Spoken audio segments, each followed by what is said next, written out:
My toxic mother-in-law ruined my baby shower, claimed she's the real mommy of my baby.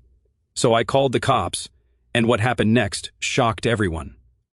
I'm a 29-year-old woman, married to my wonderful husband Gary, and currently pregnant with our first child. It's been an incredibly exciting journey so far.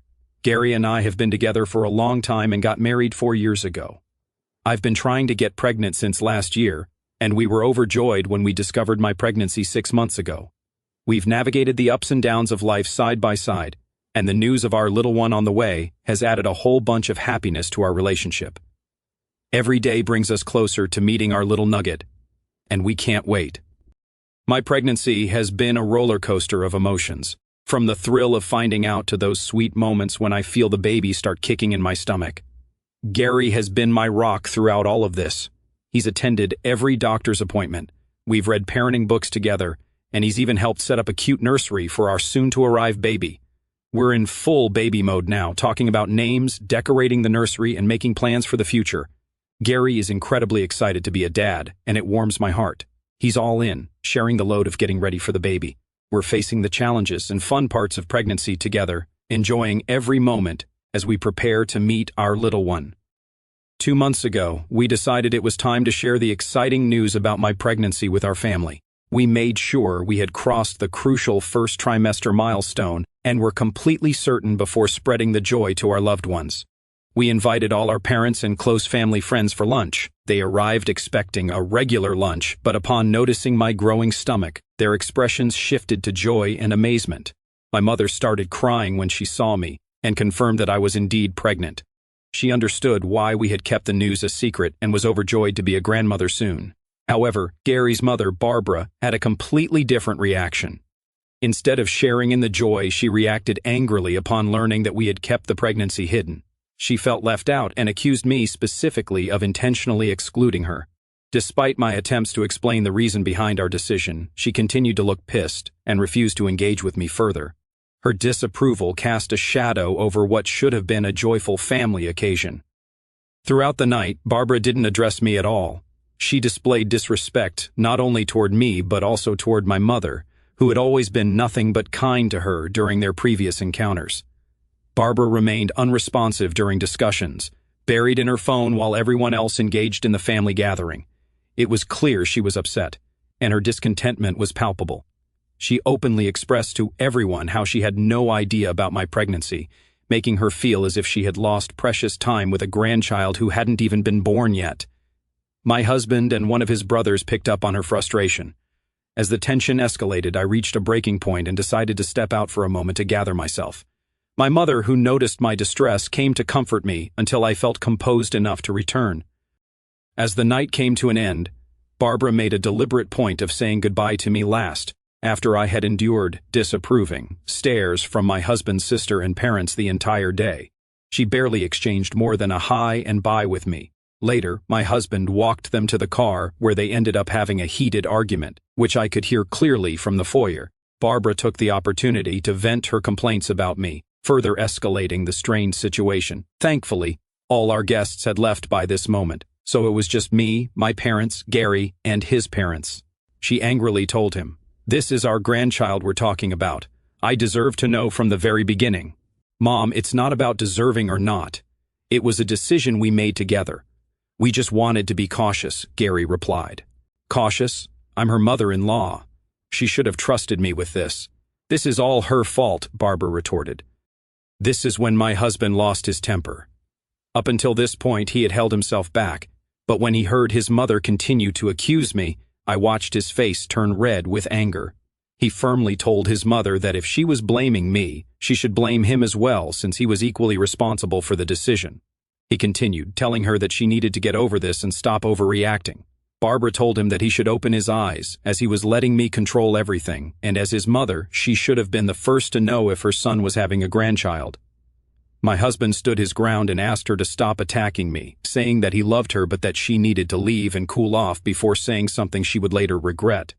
As Barbara stormed away, leaving my husband standing there visibly frustrated and disappointed with his mother's reaction, I was unaware of the tears streaming down my face. The sharpness of her words had left me hurt and bewildered. Gary, quick to notice my distress, rushed to comfort me and gently guided me back into the house. My parents, sensing the tension, graciously stayed back until I felt emotionally composed. Barbara didn't stop there. Later that night, I received a message from her, and my anxiety heightened, anticipating the content. Her message read, "I must say I am deeply disappointed in you. You knowingly kept a significant piece of information from me, and I find that absolutely unforgivable. I can't believe you would rob me of the joy of knowing about my grandchild from the very beginning. This is not how a family should operate, and I find it disrespectful and hurtful. Instead of apologizing to me for your immature action, you are now causing a divide between me and my son. Shame on you." Her words cut through me, and I couldn't help but feel a mix of anger and hurt. I showed the message to Gary, and he was beyond pissed. He couldn't fathom why his mother would react so negatively and place the blame squarely on me. Gary decided to call her, warning her not to send such negative messages as it might distress me further. He even went as far as to threaten to cut her off if this behavior continued. Gary's words and his angry tone seemed to have an impact on Barbara. Faced with the possibility of being cut off, she changed her tune. Instead of acknowledging her own role in the conflict, she proposed a solution. She claimed the only way she could forgive us for what she perceived as a slight was if we allowed her to throw us a baby shower. This sudden turn of events left us both surprised and skeptical about her motives. She continued to plead, saying that nothing would bring her more joy than to throw a grand celebration for me and her grandchild, where she would take care of everything. Gary looked at me curiously, but I remained skeptical. Barbara's sudden change of heart seemed more like a tactical move to regain control and assert her dominance rather than a genuine attempt at reconciliation. Despite my reservations, Gary, always wanting to find the middle ground and keep the peace, entertained the idea of accepting her offer. I expressed my concerns to Gary, stressing that accepting her offer might only fuel her belief that her behavior was acceptable. Gary understood my perspective, but told me that he hoped that by allowing his mother to throw a baby shower for me, it could be a way for us to mend fences and create a more harmonious family environment before the baby arrived. I begrudgingly agreed, and Gary informed his mother to go ahead with the planning for my baby shower. She was overjoyed and expressed her gratitude for allowing her to take charge. Despite entrusting her with the responsibility, I had assumed there would be some level of collaboration where she would seek my input and consider my preferences for my own baby shower. With the event still a month away, I anticipated more detailed planning to unfold in the coming weeks. However, to my dismay, I discovered that my mother-in-law had gone rogue. She took it upon herself to purchase all the decorations, choose the games, and plan activities without consulting anyone, including me. When my mother reached out to her to discuss the baby shower, my mother-in-law simply informed her that everything had been decided and that it would be a surprise for me. The lack of communication and consideration left me feeling disheartened and frustrated, as the event meant to celebrate a joyous occasion was now being shaped without any regard for my preferences or wishes. On the day of my baby shower, the air was filled with a mix of excitement and tension. I arrived at the venue, a local banquet hall, surrounded by my close friends who were eager to celebrate the upcoming arrival of our little one. As I walked in, I couldn't help but notice the outrageous decorations that my mother-in-law had chosen. A sea of brown and beige balloons adorned every corner, depicting a theme that was entirely her creation.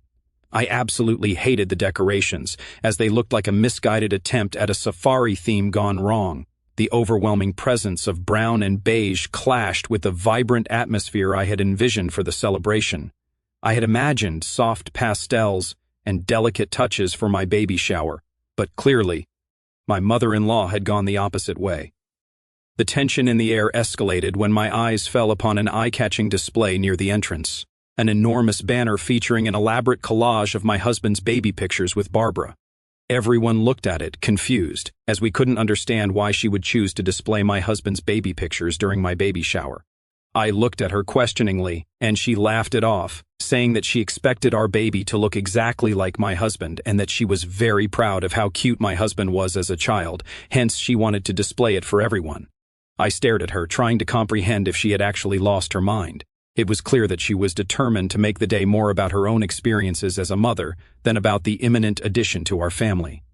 As more guests began to arrive, Their expressions ranged from confusion to polite discomfort. Looking around the room, the sea of brown and beige balloons, coupled with the towering banner showcasing my mother-in-law and my husband, created an ambiance that was far from the elegant and joyous atmosphere I had envisioned for my baby shower. I exchanged apologetic glances with some of my friends, who clearly shared my sentiment.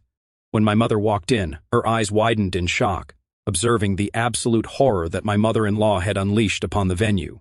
Her eyes then locked onto the banner, and I could sense her disbelief at the audacity of showcasing a collage that, instead of celebrating my baby's arrival, seemed more like an exhibition of my husband's childhood. In a bold move, my mother walked over to the banner, her expression shifting from disbelief to determination. Without uttering a word, she firmly grabbed hold of the banner, decisively removing it from its prominent display. The room fell silent, and all eyes turned toward my mother as she carried away the intrusive display that overshadowed the celebration.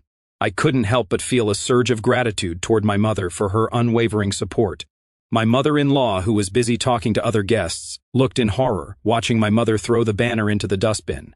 In a disapproving tone, she asked, "What do you think you're doing?" That banner was a special touch to celebrate the baby and the family. My mother, undeterred by the disapproval, responded with a firm yet composed voice. "This celebration is about my daughter and her baby, not a showcase of your personal achievement." The guests around them were drawn to this unexpected confrontation. My mother-in-law, sensing the attention shift, tried to regain control of the situation. "Well, I thought it would be nice for everyone to know who's responsible for this beautiful event. As I was responsible for throwing this lovely event, I wanted everyone to see how cute Gary was as a child," she retorted, attempting to mask her annoyance. Undeterred, my mother continued, "Barbara, you begged my daughter to allow you to throw this baby shower for her after how you behaved with her last time. This is my daughter's baby shower, not a platform for your personal agenda or attempt to steal the spotlight." The room hushed as the exchange unfolded, with guests glancing at each other uncomfortably. My mother-in-law, realizing that her attempt to dictate the narrative had backfired, retreated with a forced smile and returned to her conversations with other guests. The baby shower continued after that, with me trying my best to focus on the positive energy from my friends and family, despite the lingering tension. I thought there would be no more surprises from my mother-in-law, who seemed to be drinking a little too much for a baby shower, but there was nothing I could say to her anyway. We played various party games, and the guests seemed to slowly start enjoying themselves. Then it was time for the gift opening session, and I was pleasantly surprised by everyone's thoughtful gifts for my baby. However, my anticipation turned into bewilderment as my mother-in-law handed me a conspicuously large gift box with an exaggerated grin on her face. The room fell silent, and I felt a wave of embarrassment and frustration. My mother looked at her angrily, and the guests exchanged awkward glances, unsure of how to react to this unexpected turn of events. In an attempt to diffuse the tension and not create any more awkwardness, I mustered a weak smile and thanked her for the thoughtful gift, all the while suppressing the urge to roll my eyes. The situation escalated further when it was time for the cake-cutting ceremony. My mother-in-law had ordered an extravagant tiered cake with over-the-top decorations. She made a big show of it, clinking her glass to make everyone look at her. I was starting to get pretty annoyed, wondering what she was up to now. We all looked at her curiously and waited for her to speak. Barbara then announced that she had come up with a perfect name for our baby girl. I froze, hearing her words. Keep in mind that we hadn't even settled on a name ourselves. She proudly declared that the baby would be named after her great-grandmother, with a name that seemed straight out of a Victorian novel. I was shocked and a little irritated that she assumed she had the naming rights. I stepped in, politely explaining that my husband and I wanted to pick our baby's name together. It was a choice we wanted to make as parents. However, my mother-in-law wasn't having any of it. She insisted that she had the perfect name, and that if I was a good daughter-in-law, I should accept it since she had spent so much money on the baby shower. I was shocked at her sense of entitlement. I firmly stated that only my husband and I had the right to name our baby, and regardless of who hosted the baby shower, this decision was ours alone. That's when my mother-in-law started yelling at me in front of everyone, claiming I was extremely disrespectful and should be grateful for all she'd done. She went on to criticize my upbringing, insisting that I should be thanking her instead of denying her the right to name the baby. Barbara grew increasingly aggressive, pointing her fingers at my face. My mother stepped in, standing in front of me as a shield. Barbara continued to shout, asserting herself as the actual mommy of my baby since she gave birth to my husband, and it was his sperm that impregnated me. Her words were truly disgusting to hear.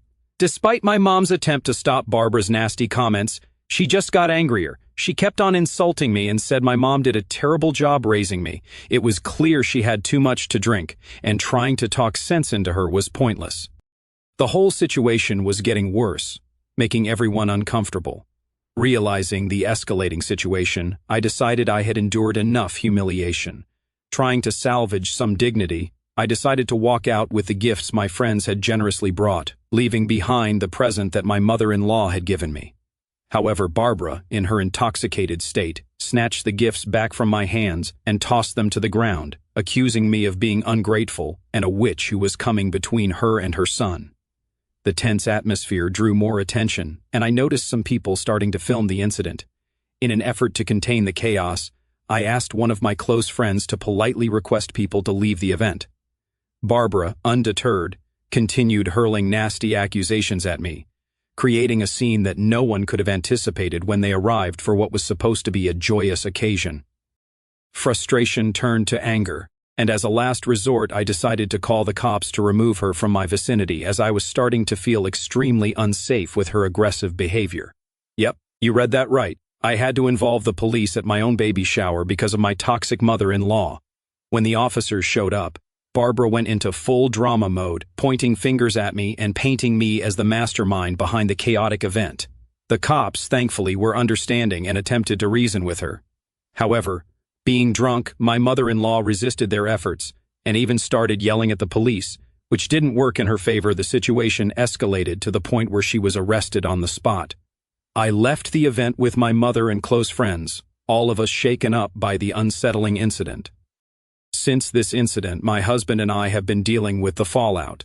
My mother-in-law is on a full-blown guilt trip, playing the victim card and garnering sympathy from some family members who were not present at the baby shower, as they don't live in the same city. My husband, although he understands why I called the cops, thinks I took it a bit too far. He believes that I could have called him or his father for help. So Reddit, am I the asshole for calling the cops on my mother-in-law for ruining my baby shower and pretending to be the actual mommy of the baby?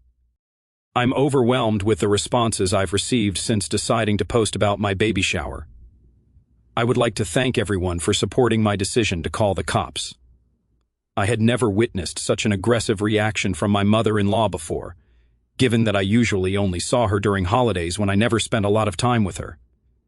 The level of aggression she displayed at the baby shower left me genuinely concerned about the possibility of physical harm, especially considering the potential impact on my unborn child. Since the incident, every guest who attended the baby shower has reached out to express their support. Some of them have even shared recordings of the entire debacle, which I intend to show to my husband. My plan is to have a serious conversation with him this coming weekend about the future with his mother. I showed the recording to my husband. As mentioned earlier, my husband and I sat down for a serious conversation about the events that had transpired. I explained to him in detail how his mother's behavior had escalated throughout the entire ordeal, from the hidden pregnancy revelation to the outrageous baby shower. I described in detail the yelling, accusations, and bizarre gifts she presented. I then shared the recording with him, which my husband watched, visibly horrified. Watching the video seemed to bring a reality check for him, making him confront the uncomfortable truth about his mother's actions. He started to apologize to me sincerely for underestimating the severity of the situation and acknowledged that I was right in calling the cops. I had no idea it got this bad. I'm so sorry you had to go through all that, he expressed, his face reflecting both regret and frustration. He admitted that he had never imagined his mother could be this toxic, as this seemed so out of character for her. He reassured me that he was on my side and emphasized that my safety and well-being, especially during pregnancy, were his top priorities. We then delved into the underlying issues, discussing how his mother's need for control and validation had overshadowed what should have been a joyous occasion. Gary, grappling with the reality of his mother's actions, shared his own concerns about her behavior and acknowledged that her behavior had crossed the line. I told him that after how his mother had behaved with me in front of everyone, I wanted to cut all ties with her. I continued to tell him that he could have a relationship with her if he wanted, but my child and I would not be a part of her life, at least until his mother went for counseling to deal with her aggressive behavior. Hearing this, Gary expressed that what his mother had done was beyond disgusting, and he was willing to cut ties with her as well. I assured him that he did not have to do any such thing, but my husband insisted that his mother dared to disrespect me, so she did not have the right to be in our lives anymore. He understood that this behavior by his mother was not just about the baby shower but might have been a culmination of long-standing issues. Moving ahead, Gary has reassured me that he will personally communicate our decision to his mother, making it clear that cutting her off from our lives is entirely his choice. I've also asked him to warn her that if she decides to show up unexpectedly at our doorstep to force me to accept her back into our lives, I will be forced to call the cops on her again. To all those who've reached out with concern, I'm thrilled to share that both the baby and I are doing wonderfully. The anticipation of meeting our little one grows stronger as the due date draws near, filling our hearts with joy and excitement. We've chosen to completely pause communication with Barbara, my mother-in-law, to create a peaceful space for our growing family. Gary took the initiative to have a heartfelt discussion with his parents, and his father promised to ensure Barbara understands and respects the boundaries we've established. This decision, though difficult, has ushered in a profound sense of calm and clarity in our home. Without the constant shadow of Barbara's disruptive behavior, Gary and I have found a renewed focus on preparing for our baby's arrival, from finalizing the nursery to dreaming about the future together. The outpouring of support from our loved ones has been a lifeline during this turbulent chapter. My parents, ever my rock, have offered unwavering encouragement, their love a steady anchor through the storm. Close friends have rallied around us, providing comfort and understanding that have made all the difference. Surprisingly, even some extended family members, who initially knew little of Barbara's actions, have reached out with heartfelt support after seeing the viral videos capturing the shocking events of the baby shower. These recordings, while painful to revisit, have shed light on the extent of her behavior, validating our choice to distance ourselves. The solidarity from our community has been a powerful reminder of the strength found in unity, reinforcing our resolve to move forward with positivity. This experience, though challenging, has deepened the bond between Gary and me. We've faced this ordeal as a united front, emerging stronger and more committed to nurturing a loving environment for our child. Cutting ties with Barbara was not a decision we made lightly. It required careful thought and emotional courage. Yet, it has proven to be a vital step towards safeguarding our well-being and ensuring a serene start for our little one. Reflecting on this journey, I'm struck by how adversity has clarified what truly matters: our family's peace, our baby's future, and the love that binds us. While challenges may linger on the horizon, we face them with optimism, bolstered by the support of those who care for us. As we stand on the cusp of parenthood, Gary and I are filled with hope and determination. We're pouring our energy into creating a nurturing home, one where our child will thrive surrounded by love and stability. The absence of Barbara's toxicity has allowed us to dream freely, to plan for a future unmarred by drama. Each day brings us closer to meeting our precious baby, and with every kick I feel, my heart swells with gratitude for this new chapter. We're committed to building a family grounded in mutual respect and joy, and this experience has only strengthened our resolve. Thank you all for standing by us. Your support has illuminated our path and reminded us that, together, we can overcome any obstacle.